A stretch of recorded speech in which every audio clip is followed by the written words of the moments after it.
अस्सलाम वालेकुम viewers, welcome to my YouTube channel Pak forces jobs. GHQ Rawalpindi में जो मिनिस्ट्री ऑफ डिफेंस की सिविलियन एम्प्लॉयज़ के लिए जॉब्स आई हैं उसके ऑनलाइन जॉब्स पोर्टल में मैं अभी मौजूद हूँ। ये जो लिंक आप ऊपर देख सकते हैं, ये आप गूगल पे www.amdte.rect रिक्रूटमेंट पे आप क्लिक करके इस विंडो पे आ जाएंगे। तो सबसे पहले आपको यहाँ पे इंस्ट्रक्शन मिलेगी जहाँ पे एडवर्टाइजमेंट भी है, और आपने लेके BPS 1 से 5 तक की कैटेगरी फ्री है, उसकी कोई फ़ीस नहीं है। और जबकि BPS 6 से 15 तक में आपको बैंक अल हबीब में जो है चार्जेस जमा कराने होंगे। 6 से 10 तक के 200 रुपये, जबकि 300 हैं वो BPS 11 से 15 तक। ये आपने चालान कहाँ से फ़िल करना है, कैसे फ़िल करना है, उसकी डिटेल भी मैं आपके साथ इसी में शेयर करता हूँ। अभी आप देखें कि इन्होंने किया है कि आप एक पोस्ट पे अप्लाई कर सकते हैं। पहले ये होता था कि GHQ में 3-3 4-4 पोस्टों पे अप्लाई हो जाता था, UDC LDC पे दोनों पे कर देते थे। बाद में आपको सेलेक्ट करना पड़ता कि दोनों के लेटर आ गए तो या वो खुद पूछ लेते थे कि आप इनमें से एक पे एलिजिबल हैं तो अप्लाई कर सकते हैं, या आपकी सिलेक्शन एक पे हो सकती है। तो अभी जो लोकल डोमिसाइल वाले हैं, रावलपिंडी इस्लामाबाद वाले, वो BPS 1 से 5 तक के लिए एलिजिबल है। यानी कि इस पे जो अप्लाई करेगा वो लोकल कैंडिडेट को ही प्रेफर करेंगे। इसके अलावा इन्होंने ये कुछ पे यानी कि जुम्मे तक आप कोई भी इस पर क्यूरी हो, कोई मसला आ रहा हो ऑनलाइन अप्लाई करने में, आप इनसे पूछ सकते हैं।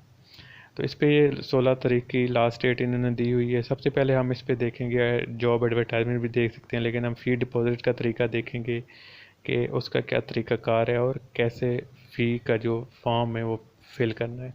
किसी भी बैंक अल हबीब की ब्रांच में आप चले जाएंगे, वहाँ पे आपको इस तरह की स्लिप मिल जाएगी, आप उनसे भी फिल करा सकते हैं। नहीं तो जो आप ये सामने देख रहे हैं नंबरिंग हुई पड़ी है 1 2 3 4 5, इसी तरह की नीचे नंबरिंग मैं दे रहा हूँ, उस पर लिखा होगा गाइडलाइंस कि किस तरह 1 नंबर पे क्या लिखना है, 2 पे क्या लिखना है, 3 पे क्या लिखना है। तो इसका आप स्क्रीनशॉट ले लें, जो नीचे इस पे गाइडलाइंस आएंगी 1 2 3। अब देखेंगे आप कि यहाँ पे पहले नंबर पे ब्रांच नेम में आपने GH की ब्रांच लिखना है, करेंसी में PKR यानी कि पाकिस्तानी रुपीज़, डेट आज की लिखते हैं या जिस डेट को आप फिल कर रहे हो, कैश पे टिक करके आपने उनका अकाउंट नंबर लिखना है जो कि ये सामने स्क्रीन पे नज़र आ रहा है। ये अकाउंट नंबर आपने उनका लिखना है, और IBN नंबर भी लिखना चाहें तो वो भी लिख सकते हैं, या सिर्फ एक अकाउंट नंबर लिखेंगे तब भी एक्सेप्टेबल है।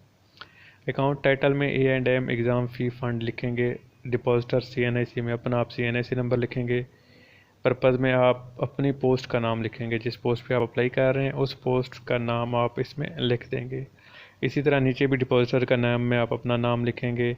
पार्टिकुलर ऑफ डिपॉजिट में आप कैश लिखेंगे, कितनी कैश है, और उसके बाद आप डिपॉजिटेड बाई में अपने सिग्नेचर करेंगे।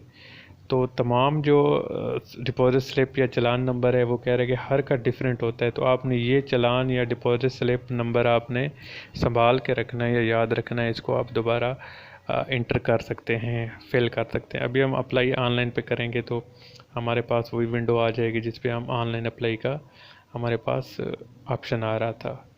तो उस पर हम आ जाते हैं, तो वहाँ पे आपके सामने सबसे पहले जो ओपन होगी स्क्रीन, मोबाइल की स्क्रीन पे आप देख सकते हैं कि इंस्ट्रक्शन आ जाएगी। इंस्ट्रक्शन से नीचे आप स्टार्ट पे क्लिक करके कर सकते हैं, आप अपनी रजिस्ट्रेशन स्टार्ट हो जाएगी आपकी। BPS 1 से 5 की ये तमाम आपने एक दफ़ा पढ़ लेना है। वो कह रहे हैं कि आपने फेक या इस किस्म का गलत CNIC नहीं लिखना है, क्वालिफ़िकेशन या इस तरह की कोई भी गलत इन्फॉर्मेशन देंगे तो आपको रिजेक्ट कर दिया जाएगा। तो इसमें अप्लाई में कुछ 5 स्टेप हैं। पहले स्टेप पे आपने सबसे पहले CNIC लिखना है, अपनी जो डोमिसाइल है वो भी इस पे लिखेंगे, ये तमाम डिटेल आपने लिखनी है। CNIC में लिख लेता हूँ अपना। तो CNIC पे आपने बड़ी एहतियात करनी है, इसको वेरीफाई करना है, चेक करना है, क्योंकि CNIC आपका वेरीफाई होगा आपको शार्ट लिस्ट करने से पहले। कुछ लोग पूछ रहे थे कि शार्ट लिस्टिंग कैसे होगी। अभी डोमिसाइल पे मैं पंजाब सेलेक्ट करके अपने डिस्ट्रिक्ट सेलेक्ट करूँगा रावलपिंडी, तो वो ऐसे होगा कि वो आपका उनके पास सिस्टम है, उस सिस्टम में अपने CNIC नंबर आपका चेक कर लेंगे कि वाकई इस CNIC के नंबर है या नहीं है, या इसका नाम यही करेक्ट है या नहीं है। ये तमाम डिटेल इंटर करने के बाद आपने ये जो वेरिफिकेशन कोड है वो आपने इंटर करना है। इस पर कैपिटल और स्मॉल लेटर लिखे हुए हैं, वो आपने सोच समझ के करने उस तरह होगा। इसको आप ओपन करेंगे तो नेक्स्ट पे आपको अप्लाइड पोस्ट पे ऑप्शन आ जाएगा, जहाँ पे आप के सामने तमाम पोस्ट शो होंगी। असिस्टेंट स्टेनोटाइपिस्ट यूडीसी, तो मैं यूडीसी पे कर रहा हूँ तो वही मैंने किया है। उसके बाद आपसे डेट ऑफ बर्थ पूछेंगे। डेट ऑफ बर्थ में आपने सबसे पहले ईयर सेलेक्ट करना है कि कौन से ईयर के आपकी जो डेट ऑफ बर्थ है। मैंने 96 में किया है और अभी दिसंबर 25 मैंने इस पर सेलेक्ट करना है। ये सिलेक्ट करने के बाद अगले पे डिपॉज़िट चालान नंबर आपने लिखना है। चूँकि मैंने जो चालान जमा किया है उसका चालान नंबर मैं लिख दूंगा यहाँ पे। हर चालान का अलग होता है, ये कोशिश कीजिएगा कि सेम चालान नंबर आए तो आपको रिजेक्ट कर दिया जाएगा। तो इसके बाद आपने फ़ी अमाउंट लिखनी है, क्योंकि मैंने 300 जमा कराए हैं, यूडीसी पे कर रहा हूँ तो 300 आएगी। डिपॉज़िट डेट में मैं आज की डेट लिख दूंगा, क्योंकि आज की डेट को मैंने सबमिट कराया है। तो 2 अक्टूबर है आज, तो 2 अक्टूबर की डेट में कर लूँगा। ब्रांच जो है उसमें ब्रांच आप अपनी लिखेंगे, जो उस पर जहाँ से आपने डिपॉज़िट कराया है। मैंने चिकलाला ब्रांच से किया है तो मैं चिकलाला ब्रांच का ही यहाँ पे ज़िक्र करूँगा। तो ब्रांच कोड में भी आपने लिखना है कि ब्रांच कोड आपने सही लिखना है, जो डिपॉजिट स्लिप पे ऊपर भी लिखा होगा। और अगर आपको नहीं पता, वहाँ पे नहीं लिखा हुआ, आप बैंक से किसी से पूछ के अपने ब्रांच का कोड सही से लिख सकते हैं। अगर आप के फादर सर्विंग हैं या ड्यूरिंग सर्विस डाइड हुए हैं तो उसका आप जिक्र कर सकते हैं। अगर आप शेड्यूल कास्ट हैं उस पर आप येस कर सकते हैं। अगर आप सर्विंग कैंडिडेट हैं तो येस और नो कर सकते हैं। आर्मी में या किसी सिविल महकमे में तो उसका भी आप इसमें जिक्र कर सकते हैं। येस पे क्लिक करेंगे तो आपके पास तमाम डिटेल आ जाएगी, जिसमें आपने लिख सकते हैं कि आपका जो है डिपार्टमेंट कौन सा है, सर्विस नंबर या कौन सा है, आईडी कौन सी है, रैंक कौन सा है। ये तमाम डिटेल आप इस पर लिखेंगे। तो कोई भी डिपार्टमेंट हो, अगर आप परमानेंट जॉब करते हैं तभी आपने ये फिल करना है। कॉन्ट्रैक्ट वाले बिल्कुल इसको फिल ना करें, वो बल्कि इसको स्किप करके नो पे क्लिक कर दें। उसके बाद आ जाती है स्टेप 3 पे, जिस पे आपने जो है वो इस पे अपनी फ़ोटो अपलोड करनी होती है। 300 KB से ज़्यादा नहीं होनी चाहिए। अगर 300 KB पे है तो क्रॉप करके आप उसकी साइज़ कम कर सकते हैं, कि कम से कम आपका फेस नज़र आना चाहिए क्लियर।